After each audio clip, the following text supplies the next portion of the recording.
Oh my God, all the men can go see Ken the barber, but I gotta go battle it out to get a real haircut I'm appointment. still waiting. So, well, nice to see you all. We thought we'd give you a little update, and we'll be as specific as we can, though there's a lot of work still going on. So I'll just kind of run through updates that I got from my staff this morning or early this afternoon. In K-12, they're having a public meeting either now or soon. The House is aligned. There's a little tension between the House and the Senate right now, but that work is progressing. In health, they are making good progress. Children and families is very close. There's a budget area we call other DHS, which is also very close. Human services, it sounds like they're having a public meeting at 4. The word I got from my team was they're essentially done, but there's some bits and pieces they're still working on, and they're hoping to have a meeting at 10 a.m. tomorrow to sign spreadsheets. Environment, we believe, is done. They'll be working on language. Energy is a little stuck, but they're working. Commerce, we think, is essentially done except for the proofreading. Workforce is probably essentially done except for non-competes. They're meeting at 6 p.m. publicly. Transportation, they are working on the details, making sure we have structural balance into the future. Capital investment, I think the Senate Republicans said they would be prepared to engage today at 3, so those guys are hopefully talking to each other now. The tax process is a public process, so you're watching that in real time. I understand it is a methodical, thorough process, and that's what I have. We think we're going in at 4 for a check-in. We thought this might be a little bit more comfortable for everybody, better audio than standing outside the cabinet room. As far as I know, we don't really have an agenda for 4. We're going to check in and see who we need to bring in next. We haven't talked to the E-12 folks or the taxes folks at the table because they've been doing work, and we wanted them to keep working rather than come in. I think Leader Hortman gave a good overview of where things are at, item by item. My understanding when we go in at 4 o'clock is that we'll hear from E12 and taxes, and I think that's an important two groups that we haven't really heard from. I think things are going, even though it's slower than we would like, things are going well. It doesn't appear that anyone has quit or given up, and that is a very good sign in the right direction. That our co-chairs in the House and then, of course, meeting up with the Senate are having the conversations to get things wrapped up as soon as possible.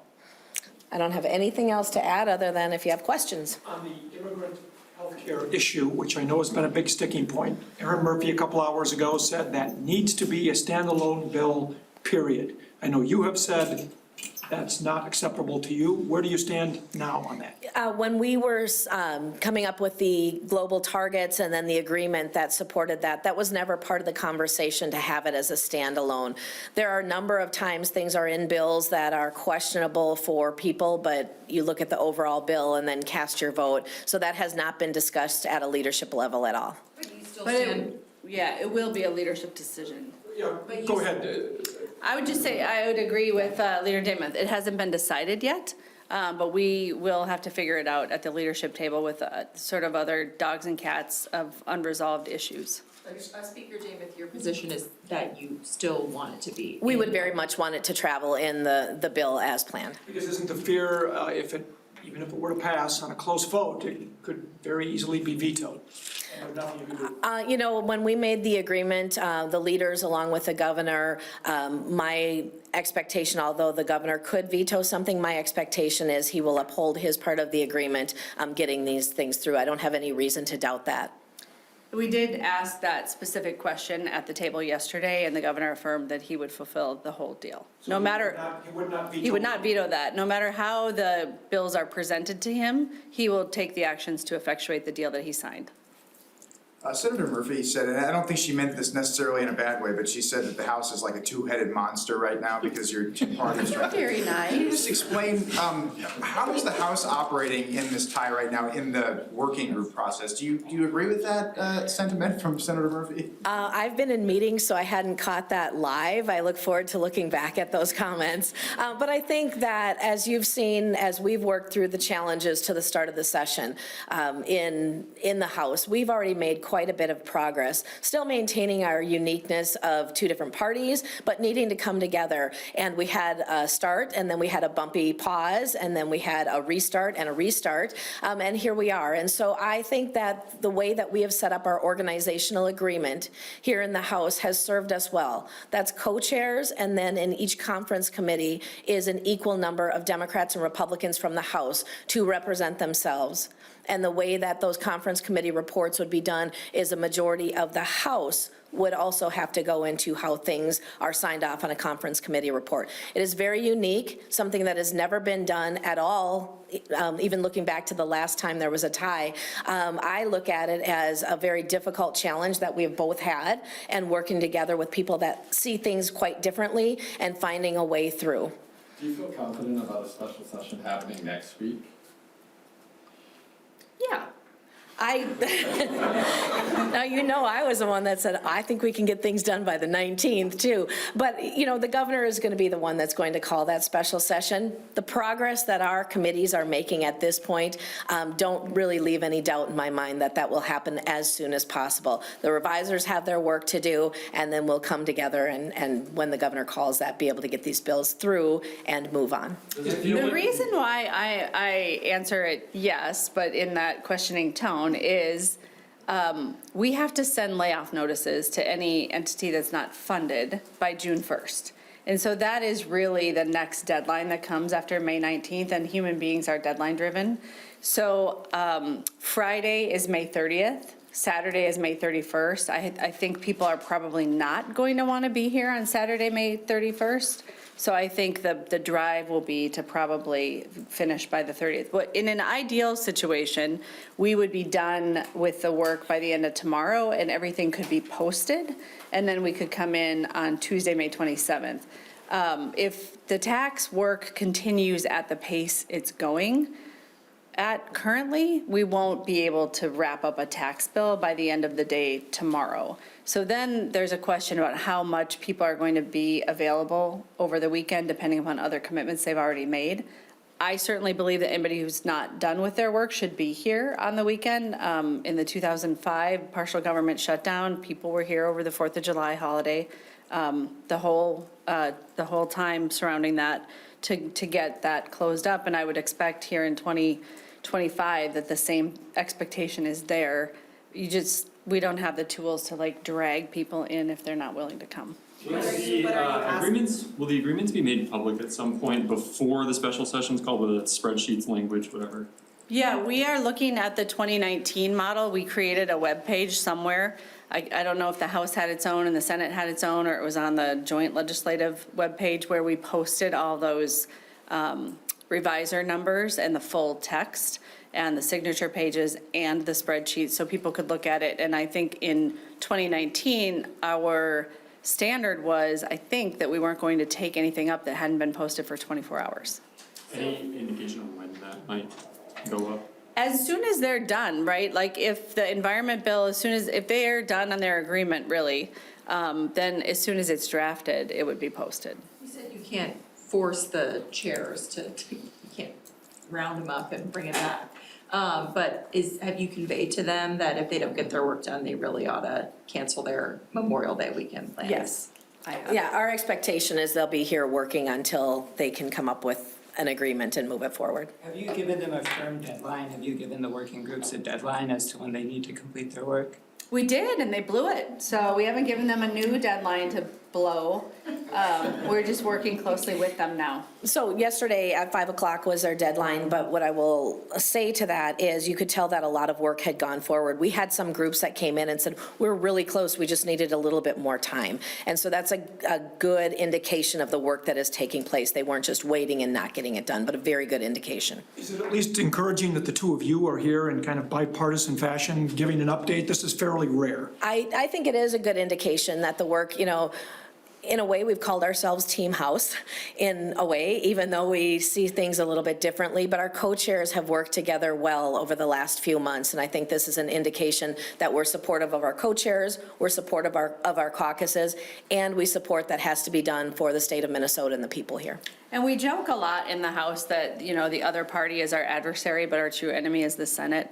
But we like our Senate colleagues. too. There's a little bit of rivalry, and in the House, we tend to think we do things better than the way they do things in the Senate. They take a little longer to do things. We're a little bit more flexible, a little bit more creative, I think. And so I think the co-chairs have those characteristics, and like Leader Demuth said, they have been working well together. I mean, when you have John Kosnick and Aaron Cagle together in a joint offer to Senator Scott Dibble, that is a uniquely successful situation unfolding. Will you be seeking an agreement where your members in both parties will not try to amend any of these bills, even though they're not conference committee reports, so they are amendable? Will that be part of any deal? We haven't talked about procedural things. In 2019, certainly part of the agreement and generally a special session agreement, under Dayton, under Pawlenty, that's well orchestrated anyway, that aside from Pawlenty's 2005 mistake of calling it immediately with no agreement. It's very scripted, and leaders have agreed not to support amendments brought forward by members of their caucus. However, they all have election certificates, so we can't agree to take away any rights that they have as members. And there may be, in some situations, it may be useful for there to be an opportunity for members to make motions or to offer amendments, but we will have to script the defeat of anything that would disrupt the deal that we've put our names on. So allow them to make their point, is that Yes. essentially? Yes. Have you resolved the higher education issue with the Regents proposal? That is still in process. That hasn't been determined at this point. Still, What working group is working the slowest or making the least amount of progress right now? I would say that they're all working really unique because each one of the committees have different things that come in depending on where they're at. They are all on a very good trajectory to get done. As Leader Hortman said, that taxes is very methodical right now, so I don't look at that as lack of progress or slowness, but it is very methodical as they go through. Were there any members that, as was put on Monday night, needed to be waterboarded? I should never have used that word. That was a word that was applied in 2019 by members who had been there. But there's nothing actually funny about torture. So I think that maybe the word I should have used is colonoscopy. So maybe just proctological exam, I don't know, something uncomfortable and thorough. We did ask a lot of questions. See, the thing is, and I bet you want me to take it too, To the question, I mean, but were there members that had to be strong-armed, so to speak, at all? Not strong arm. I mean, I think some people came in being really stubborn. And as leaders, the difficult thing is you can't just repeat your members' arguments at the leadership table. That's not leadership. You have to kind of recognize so-and-so is being difficult, maybe by behaviors or maybe by positions on issues or movement on a spreadsheet. And that it's our job, once we put our name on an agreement, to help effectuate the agreement even when some of our own members are stumbling blocks to the agreement. So I think we asked a lot of questions, and at this point, we haven't had to be really very harsh with anybody. It feels more like the principal's office. There we go. That's probably a non-medical, non-torture. I like the idea of principal's office much more than anything that has been talked about. But, in any negotiation, that not everyone gets everything they want. And as we've been sitting at the table and been working on things, as have our chairs in their own way, we have to bring people along that process as much as possible rather than just here's what it is. And there's going to be a lot of questions on the different topics that come up, and we have to take the time to be able to do that individually with either members or a handful of members or a committee. How much do you two trust each other right now? I'm good. That is a weird question. Good. We haven't done any trust falls lately. so. How much do you think Trust we us. trust each other and trust us? We don't trust our own judgment. Okay. Leader Johnson, part of the negotiations? that Leader- you guys are gonna be going to? Leader Johnson has been in the cabinet room as the only caucus that is in a true minority right now. He's been there and just been part of the discussions, not necessarily, he obviously hasn't signed anything, he wasn't at the press conference, but he's aware of the things that have been talked about. I think that is actually helpful as we've worked through, that he may be able to advocate in some different ways that could help things in the Senate, but also help his own members. Today's meeting. I don't know that. So he's been there at Leader Murphy's invitation. It's a courtesy, really, and I think we're at the point where we're trying to close bills, and he doesn't really have a chair at the table. So as we work to close bills, I don't think there's as much reason for him to be there. Are there any bills that you've had to take away from committee leaders, or are there any that you expect you'll have to do that? We kind of took energy last night, but then we kind of gave it back. We have a fallback plan, budget that we threw together in a space of a very short period of time because there's like 20 lines on their spreadsheet total. And the governor and the Senate agreed in their approach, and the House hadn't really put anything together. But we still hope that the energy folks won't need to have that bill taken away. And then we sent in mediators to help the transportation people. Who are the mediators? Mediators are Representative Torkelson and Representative Stevenson. The No Shenanigans team. There are times that you pull out the resources that you have, and we sent in the No Shenanigans team. Is there a point where there's no deals getting reached and you want to get this special session out of the way where you're gonna, because it sounded like the deadline was yesterday, right? That you were gonna get more involved. So is there a point, maybe next week, where you're just gonna say you're gonna fully intervene, or? They're pretty, I would say, there's the only ones that are very far from having a fully formed bill ready to post is probably taxes, and maybe health. The rest of them, I think you are going to see posted spreadsheets soon and posted language, not too long after that. Is a one-day special session still realistic? I think it is very realistic. Could be a long day. Yes. But in 19, I think it was 22 hours, but it was one day. I will say that both the Senate DFL and the House DFL have a lot to say about undocumented Minnesotans losing health care. And so they will want to be fully heard on that, and they're entitled to be heard on that. The U.S. House passed a bill yesterday. It seemed to penalize states who give undocumented immigrants any type of state-subsidized health care. How might that change budget negotiations right now? For example, might Republicans want to end Minnesota Care for all undocumented immigrants instead of just children?